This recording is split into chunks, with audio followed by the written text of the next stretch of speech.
ఆధ్యాత్మిక వాతావరణం వెలువరిస్తుందని చెప్పి క్లియర్గా చెప్పవచ్చు. చూడవచ్చు, ఎక్కడ చూసినా గంటా నినాదాలు, జయ జయ ధ్వానాలే కనిపిస్తున్నాయి.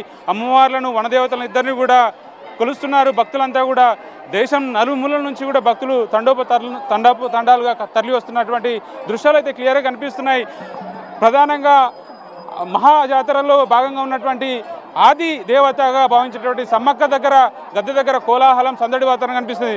నిన్న మొన్నటి దాకా జనంతో కనిపించేటువంటి ఈ వాతావరణం కేవలం అమ్మవారు మాత్రమే దర్శనం భాగ్యం కల్పిస్తున్నారు. సో ఆ సుందర దృశ్యాలను చూసే అవకాశం కలుగుతోంది. గద్దె పూర్తిగా అమ్మవారి కోసం ఎదురు చూస్తున్నటువంటి క్షణాలు క్లియర్గా కనిపిస్తున్నాయి. గద్దె చుట్టుముట్టు కూడా ఎవరైతే భక్తులు వచ్చారో క్యూల నుంచి పెద్ద వస్తున్నటువంటి భక్తులంతా కూడా అమ్మవారికి చీర సారెతో పాటు బెల్లాన్ని కానుకలుగా సమర్పిస్తున్నారు. వాళ్ళ మొక్కులు తీర్చుకునే ప్రయత్నం చేస్తున్నారు. పెద్ద ఎత్తున భక్తులు అయితే తరలి వస్తున్నారు. వచ్చిన భక్తులంతా కూడా వివిధ రాష్ట్రాల నుంచి, దాదాపు 18 రాష్ట్రాల నుంచి వచ్చిన భక్తులంతా కూడా నేరుగా జంపన్న వాగు దగ్గరకు పోతున్నారు. జంపన్న వాగులో స్నానాలు ఆచరించి ఎంతో ఆధ్యాత్మిక భావనకు గురవుతున్నారు. కొంత ఎమోషన్ కూడా గురవుతున్నారు.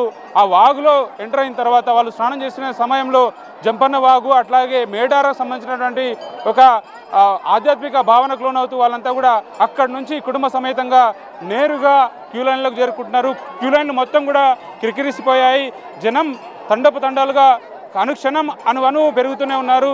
ఎటు చూసినా భక్తి పారవశ్యం, ఆధ్యాత్మిక భావన వెలువరిస్తుంది. ఆలయం మొత్తం కూడా పుష్పాలంకరణతోటి శోభాయమానంగా తీర్చిదిద్దారు. ఇవాళ పగడిద్దరాజు, అలాగే గోవిందరాజు, సారలమ్మ ఈరోజు గద్దెకు చేరుకుంటారు. రేపు సమ్మక్క గద్దెకు చేరుకోబోతున్నారు. సో ఇవాళ నుంచి అసలైన కీలక ఘట్టం మేడారం జాతరలో కనబడబోతుంది. ఈ సుందర దృశ్యాల కోసం, ఈ క్షణాల కోసమే జనమంతా కూడా ఎదురు చూస్తున్నారు. వచ్చిన బంగారాన్ని, వచ్చిన కానుకల్ని వాలంటీర్స్ తీసుకొని తరలిస్తున్నారు. ఇక్కడ నుంచి నిత్యం కోలాహలం, నిత్యం సందడి వాతావరణం అయితే కనిపిస్తుంది. అమ్మవారిని దర్శించుకునేటందుకు కోసం పెద్ద ఎత్తున భక్తులైతే కూడా ఎదురు చూస్తున్నారు. వచ్చి గద్దెల చుట్టూ కూడా భక్తజన సందోహం అయితే, కోలాహలం అయితే క్లియర్గా కనిపిస్తుంది. అమ్మ, మీరు ఎక్కడి నుంచి వచ్చిండ్రు?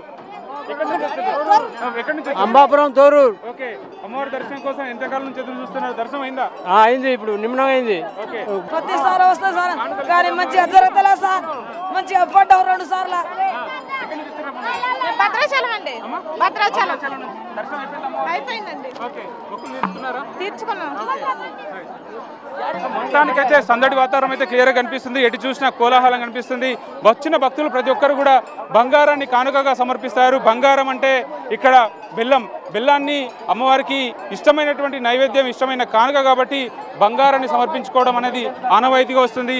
ఇక్కడ ఇరు దేవతలు, తల్లి కూతుళ్ళు సమ్మక్క, సారలమ్మతో పాటు సమ్మక్క భర్త అయినటువంటి పగడిద్దరాజు, సారలమ్మ భర్త అయినటువంటి గోవిందరాజులు, ఇరువురు దేవతలను దర్శించుకోవడం అనేది ఆనవాయితీగా వస్తుంది. శక్తి స్వరూపులుగా ఉన్నటువంటి ఈ దేవతలను దర్శించుకుంటూ మొక్కులు తీర్చుకుంటారు. వనజాతర, మేడారం మహాజాతర అంటే మహాకుంభమేళా అని చెప్తాము. తెలంగాణలో అతిపెద్ద జాతర ఇది. మహాకుంభమేళాగా భావిస్తాం. 2 ఏళ్ల కోసం అహోరాత్రులు ఎదురు చూస్తున్నటువంటి భక్తులకు అసలైన సమయం, కీలకమైన సమయం, ఆది సమయమైన ఆసనమైందని చెప్పవచ్చు.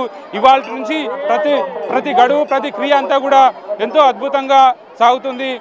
ముఖ్యమైనటువంటి ఘట్టాలు ఇవాళ ఇద్దరు, అటు సారలమ్మతో పాటు పగడిద్దరాజు, గోవిందరాజులతో పాటు సమ్మక్క రేపు దర్శనం భాగ్యం కలిగించే అవకాశం ఉంది కాబట్టి, రేపు గద్దెపైకి వస్తుంది కాబట్టి ఆ మహాక్రతువు కోసం ఎంతో ఆత్రుతగా ఎదురు చూస్తారు. చిలకల గుట్ట నుంచి అమ్మవారు వచ్చే క్రమాన్ని ప్రతి ఒక్కరూ ఆస్వాదిస్తారు. అమ్మవారిని స్వాగతం పలకడానికి మేడారం వచ్చిన ప్రతి భక్తుడు కూడా ఎంతో ఆస్వాదిస్తూ ఆ యాత్రలో పాల్గొనే ప్రయత్నం చేస్తారు. తుడుం దెబ్బ టీం ఇందులో ఒక రక్షణ వలయంగా, రక్షణ కవచంగా ఉంటుంది. 9 తెగలకు సంబంధించినటువంటి ఆదివాసులు ఈ తుడుం దెబ్బ టీంలో ఆదివాసీ రక్షణ వలయంలో ఉంటారు. వాళ్ళంతా కూడా 5 అంచెల భద్రతా వ్యవస్థ మధ్య ఒక ట్రైబ్కు సంబంధించినటువంటి ఎవరైతే ఈ మేడారం వంశపారంపర్యంగా వస్తున్నటువంటి ఆచారం ప్రకారం జరుగుతున్నటువంటి సంప్రదాయంలో అక్కడ కేవలం సమ్మక్క అమ్మవారి దగ్గరకు చేరుకునేది మాత్రం ఒకే ఒక ట్రైబ్ ఆదివాసి చేరుకుంటారు. అక్కడి నుంచి అమ్మవారి కుంకుమవారిని తీసుకొచ్చి గద్దెపైకి చేరుస్తారు. ఆ క్రమంలో 5 అంచెల వలయంలో అమ్మవారిని గద్దెకు చేరుస్తారు. ఈ సందర్భం కోసం ప్రతి ఒక్కరు కూడా ఎంతో ఆతృతగా ఎదురు చూస్తున్నటువంటి సందర్భంలో ప్రతి ఒక్కరు కూడా ఈ 3 రోజులు కూడా ప్రక్రియ కూడా దేవతలు గద్దెపైకి వచ్చిన తర్వాత గద్దెపై అధిష్ఠించిన తర్వాత మళ్ళీ వనప్రవేశం అయ్యేదాకా కూడా భక్తులు ఎంతో ఆత్రుతగా ఆధ్యాత్మిక భావన లోనవుతూ కూడా అమ్మవారిని దర్శించుకోవడం అనేది ఆనవాయితీగా వస్తుంది. సో చూడవచ్చు క్లియర్గా మేడారం ప్రాంగణం అంతా కూడా భక్తజన సందోహంతో కిటకిటలాడుతుంది. ఒకప్పుడు వనారణ్యంగా కనిపించే ఈ ప్రాంతం అంతా కూడా జనారణ్యంగా కనిపిస్తుంది.